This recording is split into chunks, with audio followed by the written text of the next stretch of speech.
Hello students, good morning to all of you. Welcome to the YouTube channel of Fusion Classes. कैसे हैं आप सब?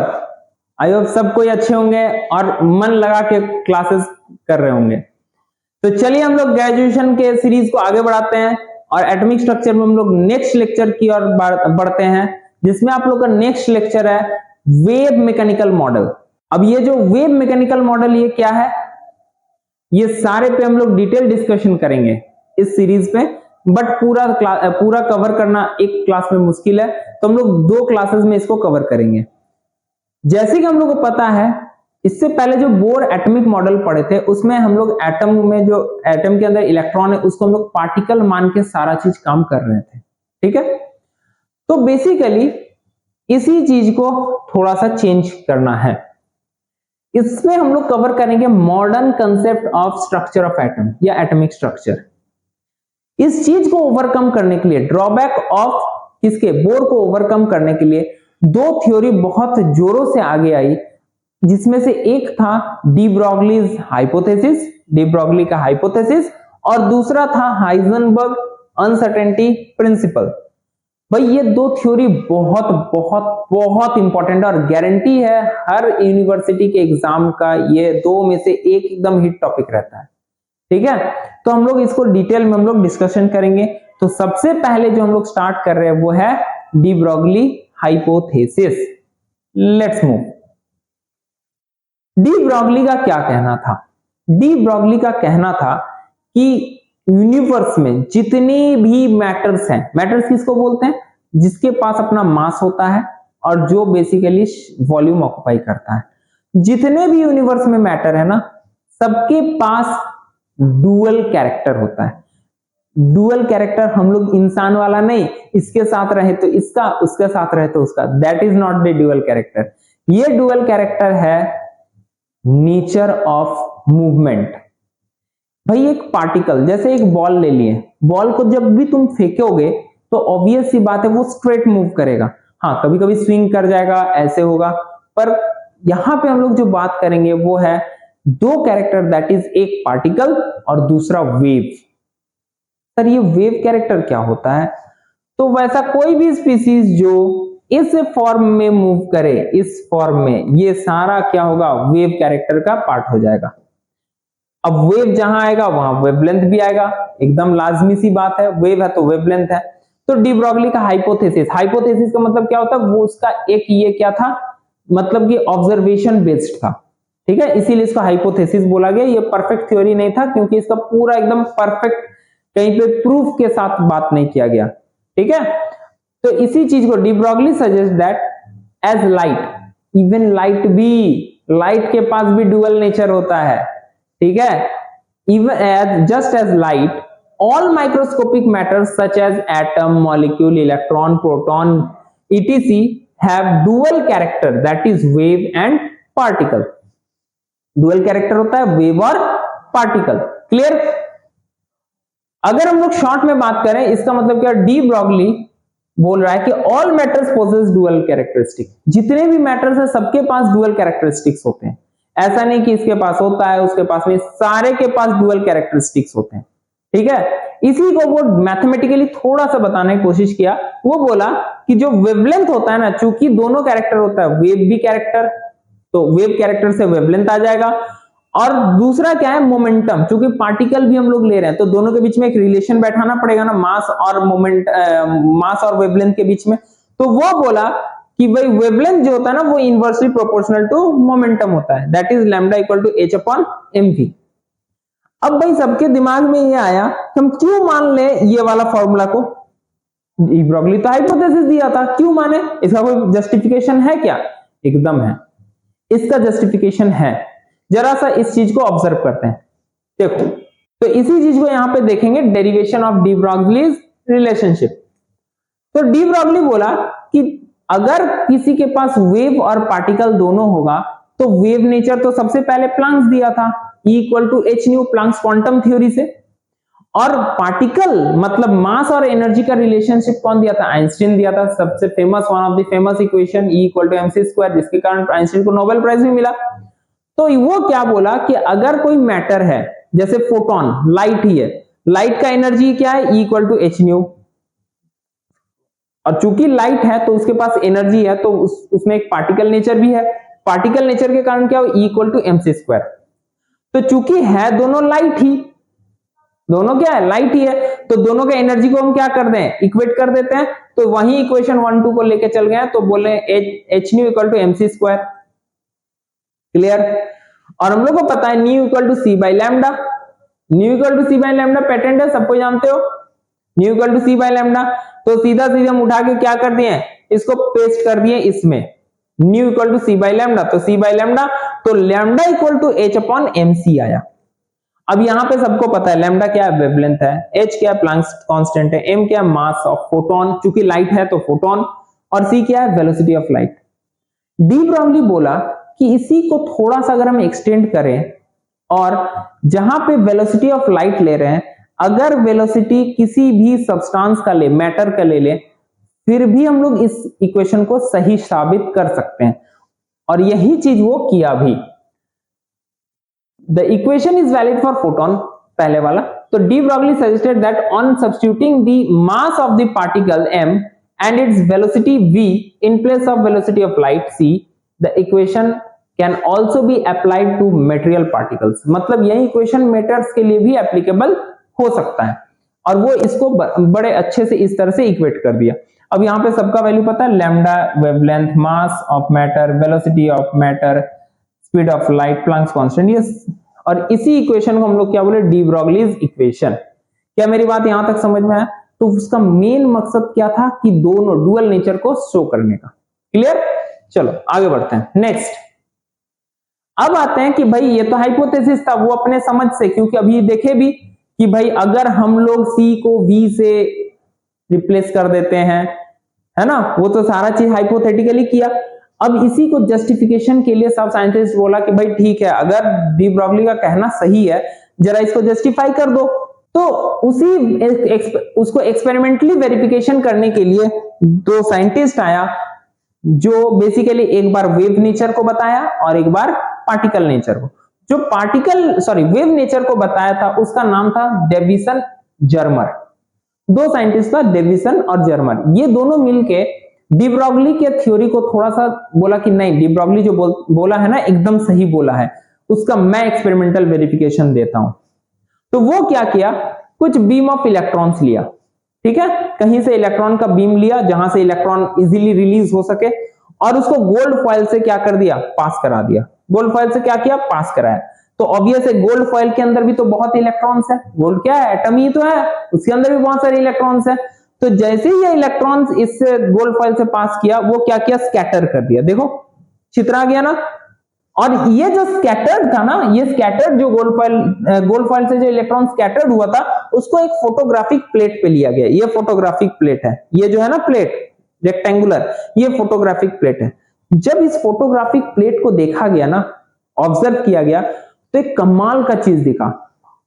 Deviation और Germer देखा कि ये जो फोटोग्राफिक प्लेट को जब हम लोग अच्छे से स्टडी किया ना, तो ये दिखा कि अरे ये तो इस तरह से स्कैटर हो रहा है कि कंसेंट्रिक सर्कल्स बना रहा है। कंसेंट्रिक सर्कल्स मतलब होता है एक सेंटर से बहुत सारा सर्कल्स, एक सेंटर, जैसे ये सेंटर और इसमें बहुत सारा सर्कल। और ये क्या चीज शो कर रहा था, डिफ्रैक्शन पैटर्न को। ये क्या शो कर रहा था, डिफ्रैक्शन पैटर्न। तब सबके दिमाग में आया, अरे यही चीज तो एक्सरे भी शो करता है। क्या बात है, ये तो लाजवाब चीज पता चल गई। यही सेम चीज कौन करता है, एक्सरे भी शो करता है। और एक्सरे को हम लोग बोलते हैं, उसके एक्सरे के पास तो इलेक्ट्रोमैग्नेटिक रेडिएशन है। एक्सरे तो इलेक्ट्रोमैग्नेटिक रेडिएशन है, वो तो इलेक्ट्रोमैग्नेटिक वेव के फॉर्म में मूव करता है।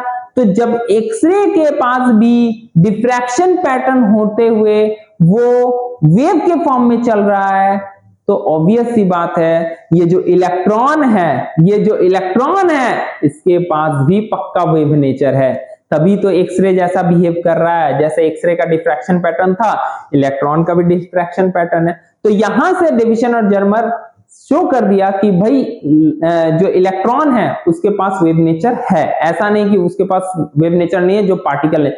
तो यहां पे बोर फेल किया था, क्योंकि बोर इलेक्ट्रॉन को सिर्फ पार्टिकल मान के काम किया था।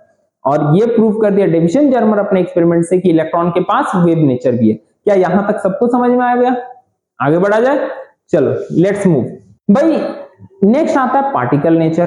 पार्टिकल नेचर कैसे पता करेंगे? पार्टिकल नेचर बहुत सिंपल है भाई, बहुत सिंपल है पता करना। पार्टिकल नेचर में क्या किया कि इलेक्ट्रॉन लिया और जिंक सल्फाइड का स्क्रीन ले लिया, कुछ ऐसा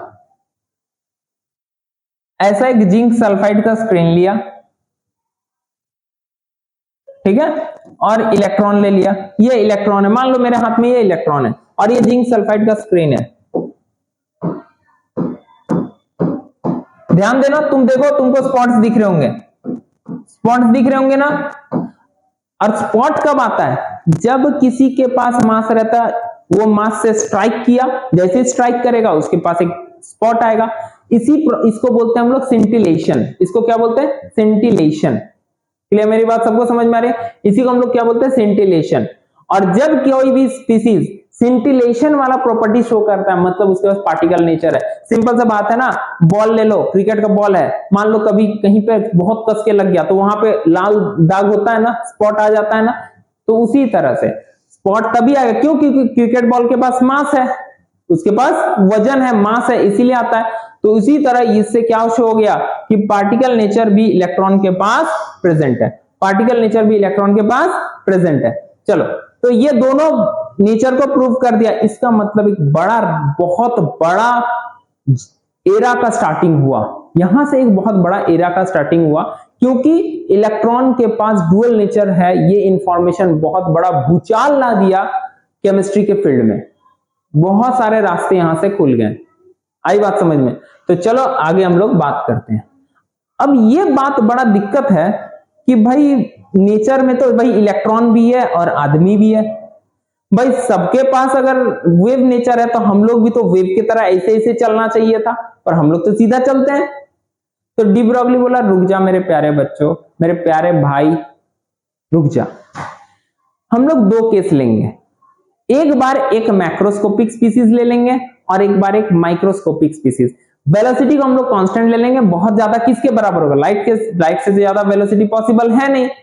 तो वो क्या किया, पहले एक मैक्रोस्कोपिक स्पीसीज लिया और बोला कि भाई हम एक 0.1 kg का एक मास लेते हैं और उसका वेलोसिटी हम मान लेते हैं लाइट के बराबर ही है। चलो, जो पॉसिबल नहीं है फिर भी मान लिए मैक्सिमम लाइट के बराबर है, और वो इस वैल्यू इस फॉर्मूला पे पुट कर दिया।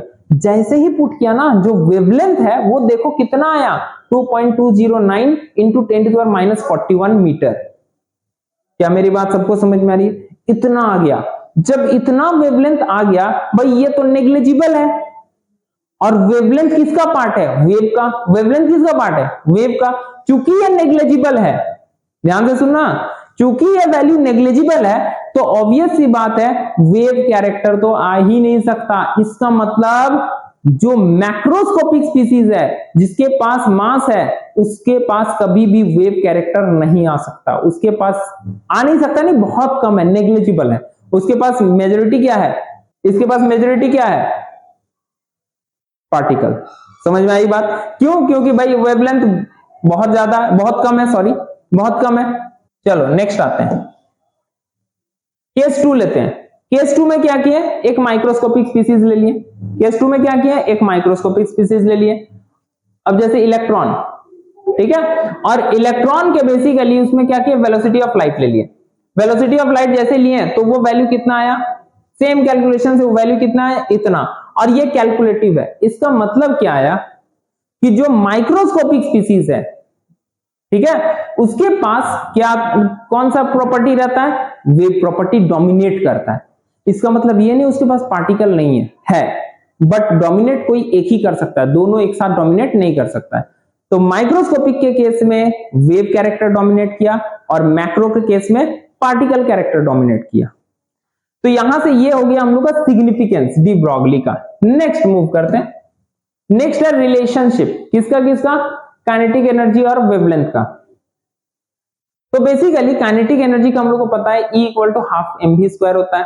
सीधा सीधी इसी को हम लोग शो कर देते हैं, m² v² अगर किए तो नीचे एक m से मल्टीप्लाई किए तो बोल सकते हैं m² v² = 2me।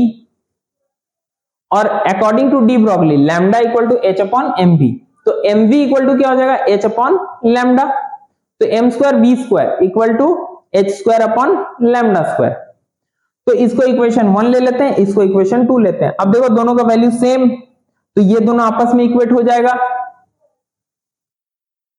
तो यहां से लैम्डा का वैल्यू क्या आ जाएगा, lambda equal to h upon root under 2me।